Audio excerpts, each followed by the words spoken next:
Hi, my name is Diana McMillan. Today I will be making for you not your grandma's banana pudding. If you like banana pudding, I have a treat for you.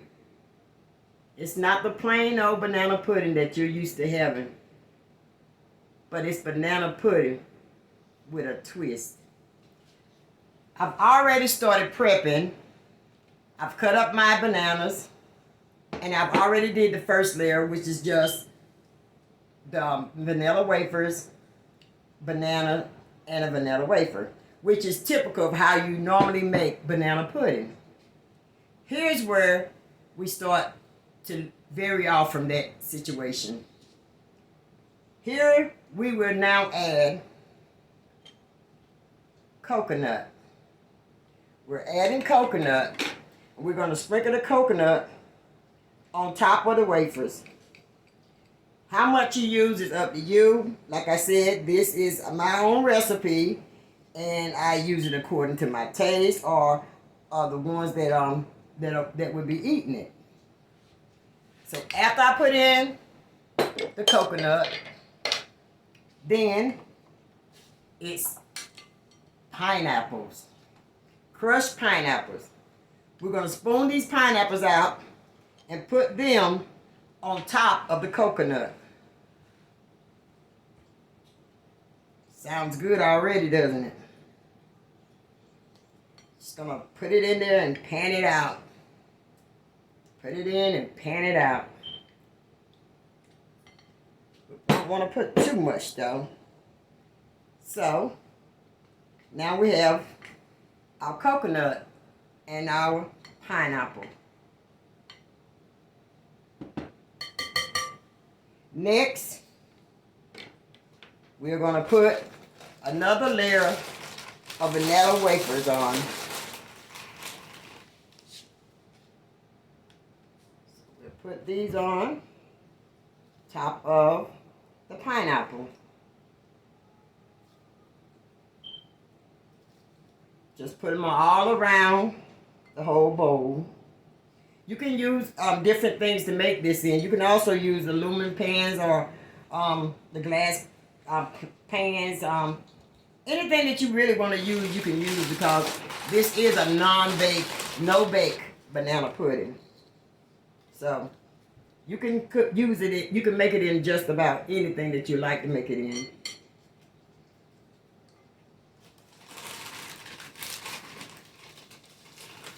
So we have another layer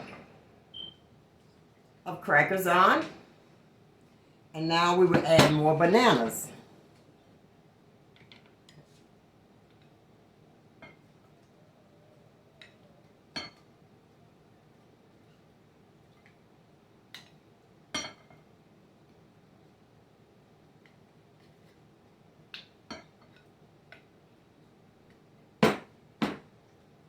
Okay.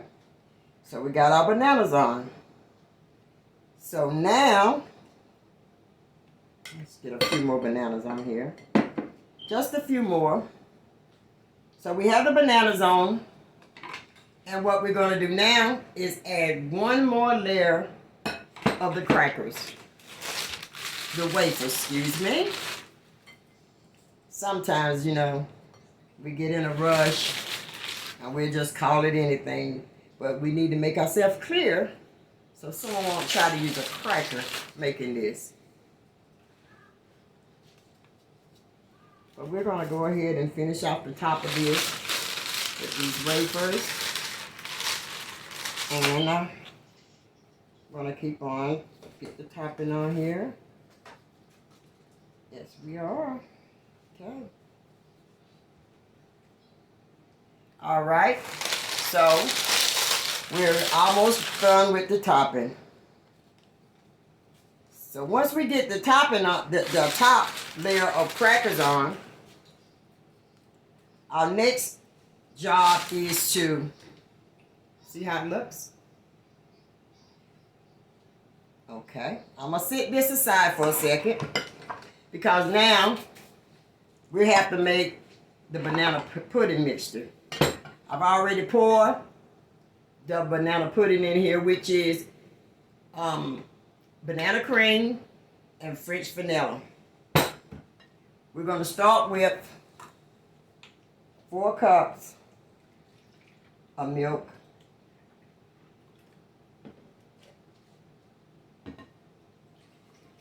And it all depends on the milk, as how thick you want it, or you know how thin you want your pudding to be. Stir that in, and then we're gonna whisk it. And while I'm whisking, I can tell exactly how much more I need in here, because it will already start getting thick. And now is not the time for it to be thick. So I'm going to just whisk this a little more and put about another cup of milk in.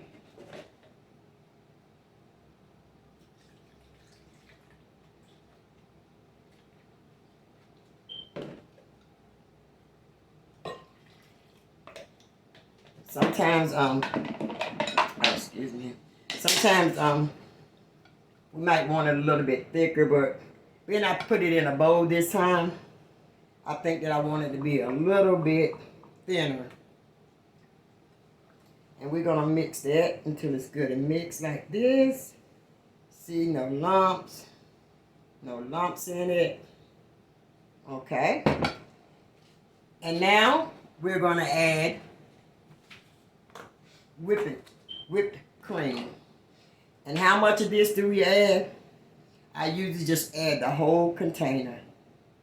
The whole container.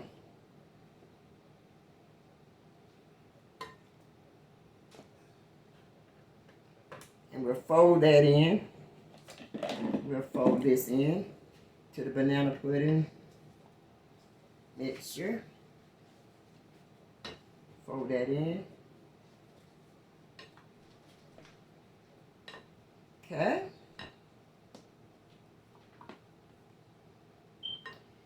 I think I'm going to have to speed up a little bit, okay? So I'm going to go ahead and whip this.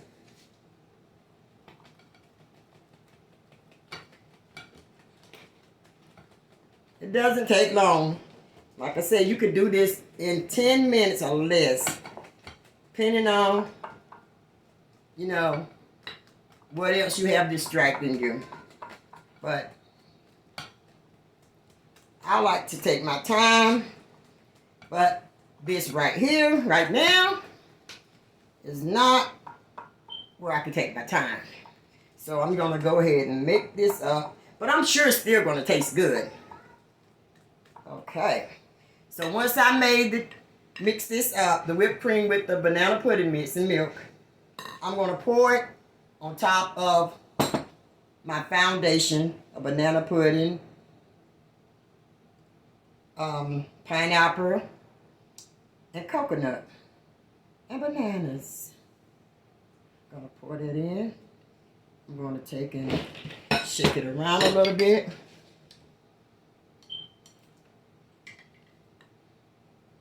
See, all my kids don't eat it this way.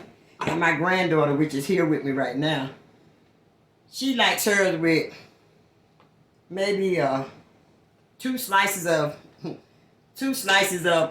banana and everything else crackers. Cook the vanilla wafers. Yeah, that's how she likes hers. My daughter, she doesn't want any bananas in hers at all. Excuse me. So she doesn't like bananas in hers at all.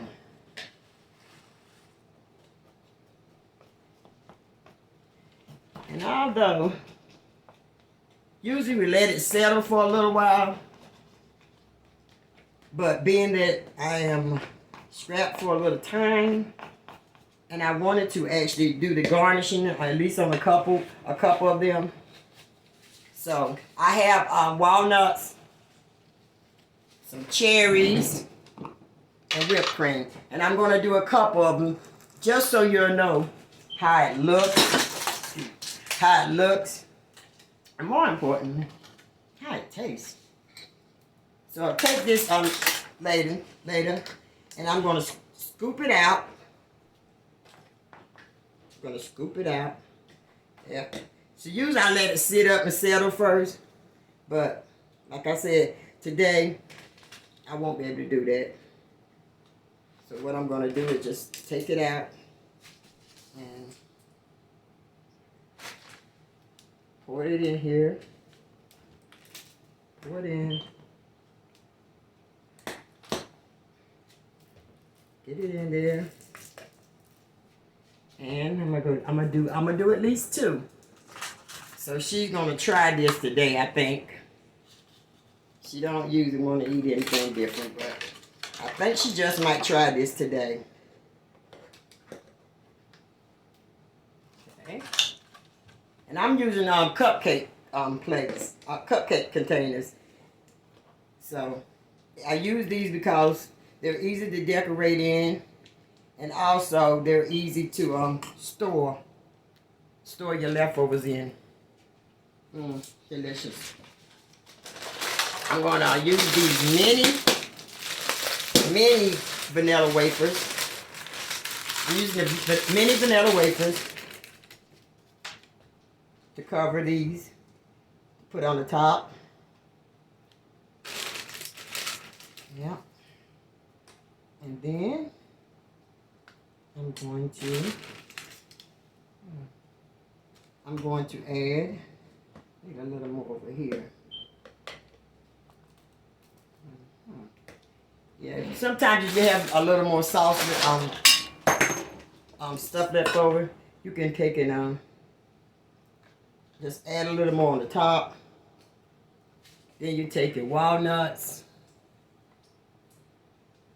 Put your walnuts on. And you take the cherries. And usually it wouldn't be this messy, guys, but like I said, when you press for time,